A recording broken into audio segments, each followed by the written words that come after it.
ಶ್ರೀ ಶ್ರೀ ಸಿದ್ಧಲಿಂಗ ಮಹಾಸ್ವಾಮಿಗಳವರು ಮೊದಲಿಂದಲೂ ಕೂಡ ಬಂಡೆ ಮಠದ ಪರಿಸರದಲ್ಲಿ ಇದ್ದು ಧಾರ್ಮಿಕವಾಗಿ ಹೆಚ್ಚು ಸಾಧನೆಯನ್ನು ಮಾಡಿದಂಥವರು. ಶ್ರೀ ಶಿವಕುಮಾರ ಮಹಾಸ್ವಾಮಿಗಳವರ ಒಂದು ಅಡಿಯಲ್ಲಿ ಬೆಳೆದು ಅವರ ಸೇವೆಯನ್ನು ಮಾಡಿ ನಂತರ ವಿದ್ಯಾಭ್ಯಾಸವನ್ನು ಕೂಡ ಜೊತೆಯಲ್ಲೇ ಮಾಡಿ ಡಿಗ್ರಿಯನ್ನು ಪಡೆದರು. ಶ್ರೀ ಮಠದಲ್ಲಿ ಉತ್ತರಾಧಿಕಾರಿಗಳನ್ನಾಗಿ ನೇಮಿಸ್ಕೋಬೇಕು ಅಂತಂದ್ಬಿಟ್ಟು ಪ್ರಯತ್ನ ಮಾಡಿದಾಗ BS ವಿಶ್ವನಾಥ್ ಏನಿದ್ದರೂ ವಿದ್ಯಾಭ್ಯಾಸ ಮಾಡಿಕೊಂಡು ಅವರನ್ನೇ ಈ ಒಂದು ಸಿದ್ಧಗಂಗಾ ಮಠಕ್ಕೆ ಉತ್ತರಾಧಿಕಾರಿಗಳನ್ನಾಗಿ ಮಾಡಬೇಕು ಅಂತಂದ್ಬಿಟ್ಟು ತೀರ್ಮಾನ ಮಾಡಿದರು. 1998 ಮಾರ್ಚ್ 3ನೇ ತಾರೀಕು ಅವರನ್ನು ಉತ್ತರಾಧಿಕಾರಿಗಳನ್ನಾಗಿ ನೇಮಿಸಿದರು. 2011ರಲ್ಲಿ ಅವರಿಗೆ ಪೂರ್ತಿ ಒಂದು ಸಿದ್ಧಗಂಗಾ ಮಠದ ಅಧಿಕಾರವನ್ನು ವಹಿಸಿ ಇವರನ್ನೇ ಅಧ್ಯಕ್ಷರನ್ನಾಗಿ ನೇಮಕ ಮಾಡಿದರು. ಅಲ್ಲಿಂದಲೂ ಕೂಡ ಶ್ರೀ ಸಿದ್ಧಲಿಂಗ ಮಹಾಸ್ವಾಮಿಗಳವರು ಮಠದ ಅಭಿವೃದ್ಧಿಗೆ ಮತ್ತು ಮಠದ ಏಳಿಗೆಗೆ ಮಠದ ವಿದ್ಯಾರ್ಥಿಗಳಿಗೆ ಎಲ್ಲ ರೀತಿಯ ಸಹಕಾರ ಸಹಾಯ ಮತ್ತು ವಿದ್ಯಾಭ್ಯಾಸಕ್ಕೆ ಬೇಕಾದಂಥ ಎಲ್ಲ ಅನುಕೂಲತೆಗಳನ್ನು ಮಾಡ್ಕೊಂಡು ಬಂದಿದ್ದಾರೆ. ಹೆಚ್ಚು ಯಶಸ್ವಿಯಾಗಿ ಸಿದ್ಧಗಂಗಾ ಮಠದ ಕೆಲಸಗಳನ್ನು ನಡೆಸ್ಕೊಂಡು ಹೋಗ್ತಾ ಇದ್ದಾರೆ. ನೀವು ಕೂಡ PUCಗೆ ಇದೇ ಮಠದಲ್ಲಿ ಇದ್ದು ಇಲ್ಲೇ ಓದಿ ಬೆಳೆದು ಇಲ್ಲೇ ಸಂಸ್ಕೃತ ಪಾಠಾಭ್ಯಾಸವನ್ನು ಮಾಡಿದಂಥವ್ರು. ಶ್ರೀಗಳನ್ನ ಬಹಳ ಹತ್ರದಿಂದ ಕಂಡಿದ್ರಿ, ಶ್ರೀಗಳ ಜೊತೆ ಹೆಚ್ಚಿನ ಒಡನಾಟವನ್ನು ಇಟ್ಕೊಂಡಿದ್ರಿ. ನೀವು ಇಲ್ಲಿ ಬೆಳೆದು ಬಂದಂಥ ಹಾದಿ ಹೇಗಿತ್ತು ಗುರುಗಳು? ನಾನು ಬಂದಿದ್ದ ಉದ್ದೇಶವೇ ಬೇರೆ, ಆದಿದ್ದೇ ಬೇರೆ. ನಾನು ಇಲ್ಲಿ ಬಂದಿದ್ದು ಅಭ್ಯಾಸಕ್ಕೆ ಅಂತ ಬಂದಿದ್ದು, ಎಲ್ಲ ಬೇರೆ ಕಡೆ ಹೋಗ್ಬೇಕಾಗಿತ್ತು.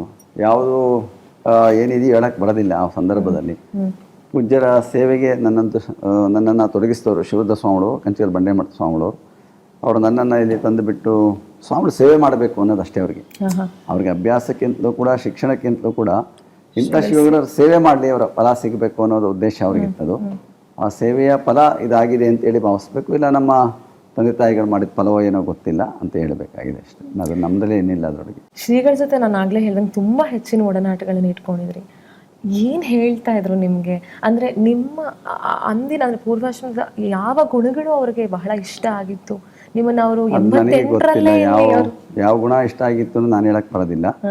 ಆದರೆ ಅವರ ಸೇವೆಯನ್ನು ಎಷ್ಟೇ ವರ್ಷ ಮಾಡಲಿ ಭಾಳ ನಿಷ್ಠೆಯಿಂದ ಮಾಡುವಂಥ ಒಂದು ಅವಕಾಶ ನನಗೆ ಲಭ್ಯ ಆಗಿತ್ತು. ಎಂಥ ಸಂದರ್ಭ ಬರಲಿ ಏನೇ ಬರಲಿ ಯಾವುದೇ ಅಪೇಕ್ಷೆ ಇಟ್ಕೊಳ್ಳದೆ ಸೇವೆ ಮಾಡುವಂಥ ಒಂದು ಅವಕಾಶ ಲಭ್ಯ ಆಗಿದ್ದದ್ದು ನನ್ನ ಜೀವನದ ಒಂದು ಪುಣ್ಯ ಅಂತೇಳಿ ಭಾವಿಸ್ಬೇಕಾಗಿರುವಂಥದ್ದು.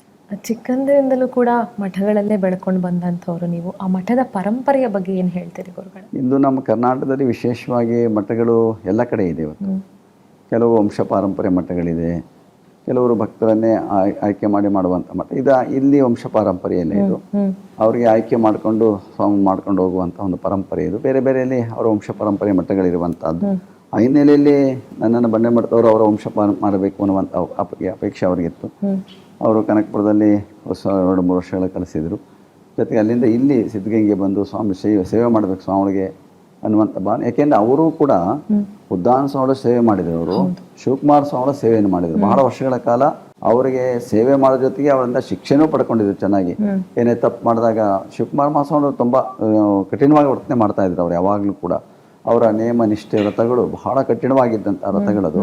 ಅದಕ್ಕೇನಾದರೂ ಭಂಗ ಬಂದಾಗ ಬಹಳಷ್ಟು ಅವರು ಶಿಕ್ಷೆಯನ್ನು ಕೊಡ್ತಾ ಇದ್ರು ಅವರಿಗೆಲ್ಲ. ಆ ಶಿಕ್ಷೆಯನ್ನು ಪಡೆದು ಅವರು ಬೆಳೆದು ಬಂದಂತಹ ಅವರು. ಆ ರೀತಿಯಲ್ಲೇ ಅವರಿಗೆ ಶಿವಗಳ ಸೇವೆ ಮಾಡಬೇಕು ಅನ್ನುವಂಥ ಅಪೇಕ್ಷೆ ಅವರಿದ್ದಿದ್ದು. ಆ ಒಂದು ಪರಂಪರೆ ಎಲ್ಲ ಕಡೆ ನನಗೆ ಅವಕಾಶ ಲಭ್ಯ ಆಗಿರುವಂಥದ್ದು ಭಾಳ ನೆನೆಸ್ಕೊಳ್ಬೇಕಾಗಿರುವಂಥದ್ದು. ಈ ಮಠದಲ್ಲಿ ಬೆಳಿಬೇಕು ಅನ್ನುವಂಥ ಮನಸ್ಥಿತಿ ಎಲ್ರಿಗೂ ಬರಲ್ಲ ಗುರುಗಳೇ. ಸೊ ನೀವು ಬಾಲ್ಯದಿಂದನೇ ಆ ಒಂದು ಮನಸ್ಥಿತಿಯಲ್ಲಿ ಬಂದಂಥವ್ರು, ಅದ್ರ ಬಗ್ಗೆ ಹೇಳೋದಾದ್ರೆ? ಇದು ನಾನು ಹುಟ್ಟಿದಂಗೆ ಅವ್ರು ಹಂಗೆ ಬೆಳೆಸ್ಕೊಂಬಂದ್ಬಿಟ್ಟಿದ್ರು ಅದನ್ನು. ಅದೇ ಸಂಪರ್ಕದಲ್ಲೇ ಇದ್ದಿದ್ದು ನಾನು. ಅದರಿಂದ ಅದ್ರ ಬೇರೆ ಅನಿವಾರ್ಯ ಇಲ್ಲವೇ ಇಲ್ಲ ನನಗೆ. ಅದನ್ನು ಆ ರೀತಿಯಲ್ಲಿ ಬೆಳೆದು ಬಂದಿದ್ದು. ಹುಟ್ಟಾಗಿನಿಂದಲೂ ಆ ಸಂಪರ್ಕ ಇದ್ದೇ ಇತ್ತು. ಏಕೆಂದರೆ ನಮ್ಮ ತಾಯಿಯವರು ಸ್ವಾಮಿಗಳ ತಂಗಿಯವರು, ನಮ್ಮ ಶಿವರುದ್ರ ಸ್ವಾಮಿಗಳ ತಂಗಿಯವರು. ಅವರ ಸೇವೆಗೆ ಅವರು ತುಂಬ ಸೇವೆಯನ್ನು ಮಾಡ್ತಾ ಇದ್ದಂತಹ ಅವರು. ಆ ಒಂದು ಪ್ರಭಾವ ಚೆನ್ನಾಗಿತ್ತದು. ಅವರು ಕೂಡ ಅಷ್ಟೇ ಪ್ರೀತಿ ವಿಶ್ವಾಸದಿಂದ ನಡೆಸ್ಕೊಂಡು ಎಲ್ಲ ಬರ್ತಾಯಿದ್ರು. ಆ ಒಂದು ಸಂಪರ್ಕ ಬಂದೊಂದು ಸ್ವಾಮಿಗಳೆಲ್ಲ ಸಂಪರ್ಕ ಇತ್ತು, ಕನಕಪುರ ಶ್ರೀಗಳ ಸಂಪರ್ಕ ಇರ್ತಾಯಿತ್ತು. ಮತ್ತು ಇಲ್ಲಿ ಬಂದ ಮೇಲೆ ವಿಶೇಷವಾಗಿ ಪೂಜ್ಯರ ಆಶೀರ್ವಾದ ಅನುಗ್ರಹ ಅದೆಲ್ಲವೂ ಲಭ್ಯ ಆಯಿತು. ಅವರ ಸೇವೆ ಮಾಡುವಂಥ ಒಂದು ಅವಕಾಶ ಕೂಡ ಲಭ್ಯ ಆಗಿರುವಂಥದ್ದು. ಇದು ಅದು ನಿರಂತರವಾಗಿ ಅದೇನು ಅಚಾನಕ್ಕಾಗಿ ಬಂದೆಲ್ಲ ಸಹಜವಾಗಿ ಬೆಳೆದುಕೊಂಡು ಬಂದಿರುವಂತಹದ್ದು. ನೀವಾಗಲೇ ಹೇಳ್ತಾ ಇದ್ರಿ ಪೂಜ್ಯರು ಈಗ ಆಲ್ರೆಡಿ ಮಠವನ್ನು ಬಹಳ ದೊಡ್ಡ ಮಟ್ಟದಲ್ಲಿ ಬೆಳೆಸಿ ನಿಂತಿದ್ದಾರೆ ಅಂತ ಹೇಳಿ. ಇನ್ನು ನಿಮ್ಮ ಹೆಚ್ಚಿನ ಕನಸುಗಳು ಏನಿದೆ ಈ ಮಠದ ಬಗ್ಗೆ, ಶ್ರೀಮಠದ ಬಗ್ಗೆ?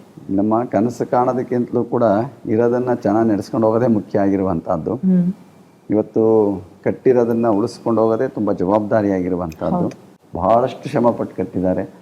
ಆ ಶ್ರಮ ಸಾರ್ಥಕವಾಗಬೇಕು ಅಂದರೆ ಅದನ್ನು ಅದೇ ರೀತಿಯಲ್ಲಿ ಉಳಿಸ್ಕೊಂಡು ಹೋಗುವಂಥದ್ದು ಕೂಡ ಅಷ್ಟೇ ಒಂದು ಜವಾಬ್ದಾರಿಯುತವಾಗಿರುವಂಥದ್ದು. ಇವತ್ತು ನಮ್ಮ ಮುಂದೆ ಬೇರೆ ಬೇರೆ ಕನಸು ಕಾಣೋದಕ್ಕಿಂತಲೂ ಕೂಡ ಇದನ್ನು ಹಿಂಗೆ ಇನ್ನೂ ವ್ಯವಸ್ಥಿತವಾಗಿ ಇನ್ನೂ ಚೆನ್ನಾಗಿ ನಡೆಸ್ಕೊಂಡು ಹೋಗುವಂಥದ್ದು, ಇನ್ನೂ ಒಳ್ಳೊಳ್ಳೆ ಅವಕಾಶಗಳನ್ನು ಮಕ್ಕಳಿಗೆ ಕೊಡುವಂಥದ್ದು, ಸೌಲಭ್ಯಗಳನ್ನು ಕೊಡುವಂಥ ಚಿಂತನೆ ಮಾಡಬಹುದೇ ಹೊರತು ಬೇರೆ ಇನ್ನೂ ಬೆಳೆಸಬೇಕು ಅನ್ನೋ ಕನಸು ಯಾವುದೂ ಇಲ್ಲ.